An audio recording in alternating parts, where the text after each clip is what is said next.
Hello বন্ধুরা, আমি গঙ্গা। আজ আমাদের পাশের গ্রামে বিশাল এক হরিনাম মহাযজ্ঞ হচ্ছে। সকাল থেকে কীর্তনের সুর বাতাসে ভেসে আসছে। গ্রামের অনেক মানুষ নতুন কাপড় পরে হাসি মুখে যাচ্ছে। কেউ ভক্তি করবে আর কেউ প্রসাদ খাবে আর আনন্দ করবে। আমাদের গ্রাম থেকেও অনেকেই যাচ্ছে। আমি দূর থেকে তাদেরকে দেখলাম, মনটা চাইছিল আমিও যাই আর একটুকু ভগবানের নাম শুনি, একটুকু ভিড়ের মাঝে দাঁড়িয়ে শান্তি পাই। কিন্তু আমরা গরিব, আজও বাবা মা মাঠে কাজ করছে। ধানের খেতে আগাছা পরিষ্কার না করলে সন্ধ্যায় ভাত জুটবে না। তাই আমিও মাঠে গেলাম। কীর্তনের সুর দূর থেকে ভেসে আসছিল আর আমি কাদামাটিতে পা ডুবিয়ে কাজ করছিলাম। মাঝে মাঝে হাত থেমে যাচ্ছিল। মনে হচ্ছিল ভগবান কি বড় বড় প্যান্ডেলেই থাকেন, আমাদের মতো গরিবদের ঘাম ভেজা মাঠে কি তিনি আসেন না? মা পাশে দাঁড়িয়ে বললেন, মন খারাপ করিস না, আমরা কাজ করছি, এটাই আমাদের পূজা।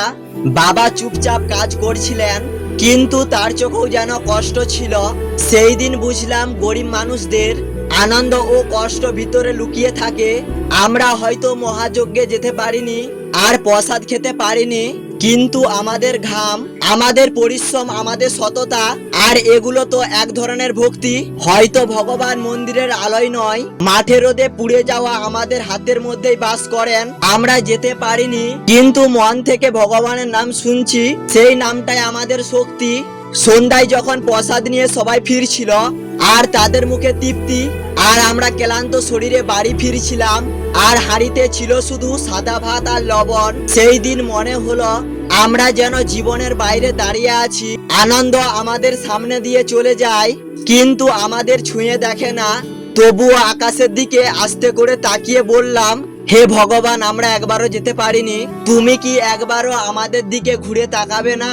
হয়তো কেউ শুনলো না, কিন্তু সেই অন্ধকার রাতে আমার কান্না আর কীর্তনের সুর মিলে এক হয়ে যায়। আর আমি চুপচাপ কাঁদতে কাঁদতে ঘুমিয়ে পড়লাম। দূরে এখনো কীর্তনের শব্দ বাজছিল। বন্ধুরা, আজকে এই ছিল ভিডিওটা। আর ভিডিওটা আপনাদের কেমন লাগলে অবশ্যই কমেন্ট করে জানাও। ইউটিউব থেকে দেখলে সাবস্ক্রাইব করে পাশে থাকবেন, আর ফেসবুক থেকে দেখলে অবশ্যই চ্যানেলটিকে ফলো করে পাশে থাকবেন।